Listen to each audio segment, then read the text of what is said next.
How to prepare for class 10 board exam. I heard कि वो बहुत डिफ़िकल्ट होती है, but let me tell you a fact. Class 10 board exam is the most easiest exam of your life. It will be. And it is the most easiest exam for me. However, due to some reasons, I won't be able to perform good. But I tried my best. Literally, I tried my best. So basically, in this video, I will tell you what references you should use, how you should prepare, and what mistakes you should avoid doing. And also wait till the end, cause in the end I will tell you the pro tips. Important. So सबसे पहला question, from where I studied. तो मैंने batch लिया था next toppers का 10th में. And also मैंने 10th की एग्ज़ाम दी थी 2026 में, मतलब अभी. And currently I am in 11th. I forgot. So now let's get started. So मैंने नेक्स्ट टॉपर का बैच लिया था. That was too good. उसके अंदर Prashant sir, Shobhit sir and Digraj sir थे. एंड शोभित सर मैथ्स के लिए king of maths, heads off, भाई बहुत अच्छा पढ़ाते. Then Prashant sir for science, Digraj sir for social, and Lali ma'am for Hindi, and English के लिए मैंगोलिया मैम.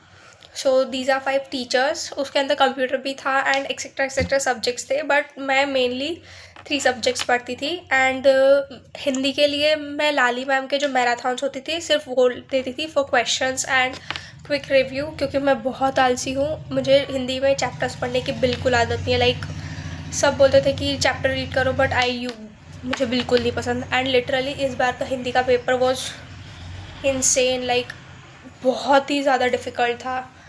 मोस्ट इम्पॉर्टेंट जो मैराथन लेक्चर्स होते हैं वो कभी मिस मत करना. Like marathon lectures are the guru for you. मतलब बहुत.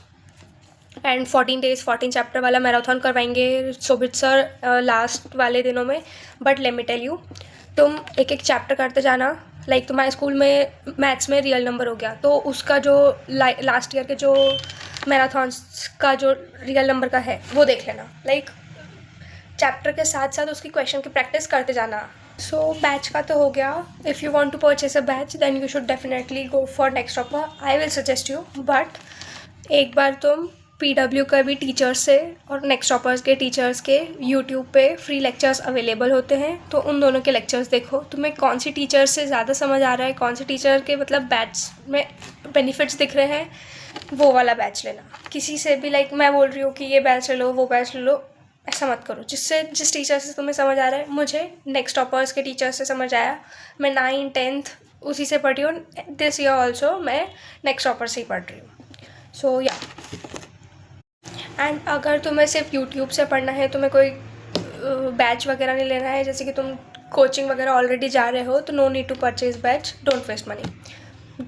आई am telling you, don't waste money. तुम पढ़ सकते हो. देखो इंग्लिश तुम पढ़ सकते हो एजुकेशनल भैया से. एंड क्रिएटिव लर्निंग बहुत सही पढ़ाते हैं. क्रिएटिव लर्निंग से नेल्सन मंडेला वाला चैप्टर बहुत अच्छे से समझ आता है. Like literally God. And then for Hindi मैंने बता दिया. लाली मैम के मैराथन्स वगैरह देख लेना. देन तुम्हें तो सब कुछ समझ आ जाएगा. लाइक मैराथन्स तुम लास्ट 2 years के देख लेना, तुम्हें सब कुछ समझ आ जाएगा. अगर तुम्हें प्रीव्यू लेना है कि पूरे हिंदी में क्या है, एंड लाइक ऐसे तुम्हें प्रीव्यू लेना है कि इस चैप्टर में क्या क्या है, कौन कौन से इम्पॉर्टेंट टॉपिक्स वगैरह है, तो तुम सबसे पहले मैराथन्स वगैरह देख सकते हो. लाइक थोड़ा सा ओवरव्यू लेने के लिए देख सकते हो. एंड देन दिगराज सर की रैपिड रिविजन्स होती है. लाइक तुम्हारे स्कूल में कोई सा चैप्टर ख़त्म हो गया है तो तुम्हें उसको रिवाइज़ करना है, तो तुम यूट्यूब पे रैपिड रिविजन सर्च कर सकते हो. हर चैप्टर की इंडिविजुअली दी गई है. अगर तुम्हें बैच परचेज़ नहीं करना है और शोभित भैया, दिगराज सर और इनसे पढ़ना है, सो इनके भी रिकॉर्डेड लेक्चर्स अवेलेबल होते हैं यूट्यूब पे 1 shot में. सो तुम उसके भी जा सकते हो. एंड अगर तुम्हें लाइक मैथ, सोशल, साइंस सब कुछ पढ़ना है एक ही चैनल से, तो वो है सनलाइक स्टडीज़. वो भी बहुत अच्छा पढ़ाते हैं. लाइक बहुत कम टाइम में बहुत अच्छी से चीज़ें समझाते हैं. And that's all. Then comes what references you should use. So मैंने लिटरली सिर्फ एक रेफरेंस यूज़ करी है, वो भी सिर्फ साइंस में, वो भी 10 दिन पहले. मैंने सिर्फ 10 दिन पहले उसको लिया था.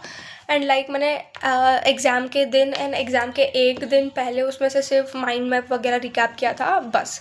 बाकी अगर अगर तुम्हारा टारगेट 80 का है, 85 का है, 88 का है, 90 का भी है, तो तुम्हें रेफरेंस की कोई ज़रूरत नहीं है, because I scored 88% in my board exam without reference. And वो जो मैंने साइंस की ली थी वो भी लाइक बहुत कम मैंने यूज़ में ली। एंड तुम्हारा रेफरेंस के बिना भी काम चल सकता है। जो अगर तुम बैच ले रहे हो तो वहाँ पे DPPs वगैरह देंगे, वीकली DPPs देंगे, एंड शोभित सर अलग देंगे, लाइक सारे सब्जेक्ट्स की अलग अलग होगी, तो तुम उसके हिसाब से तुम्हारे स्कूल में क्वेश्चंस होंगे तो सब तुम्हारा प्रैक्टिस अच्छे से हो जाएगी। बस तुम्हें फोकस से पढ़ना है, कंसिस्टेंसी से पढ़ना है, एंड बहुत अच्छे से एकदम टेंशन फ्री होकर पढ़ना, क्योंकि ये बहुत ईजी एग्ज़ाम होती है, सिर्फ पैटर्न पकड़ना है आपको, बाकी ऑल सॉर्टेड। अगर तुम्हें रेफरेंस बुक लेनी ही है तो you can go for sample paper. I will suggest you to take from Oswaal और Arihant, both are good. And Educart का भी अच्छा होता है, बट मैंने तो साइंस का अरिहंत का लिया था एंड दैट वाज गुड। उसके अंदर माइंड मैप था, उसके बाद शॉर्ट नोट्स थे, देन क्वेश्चन आंसर थे, सब कुछ था उसके अंदर। So that's all for today. Thank you for watching, and if you have any other questions, do let me know in the comment sections. Bye. See you soon.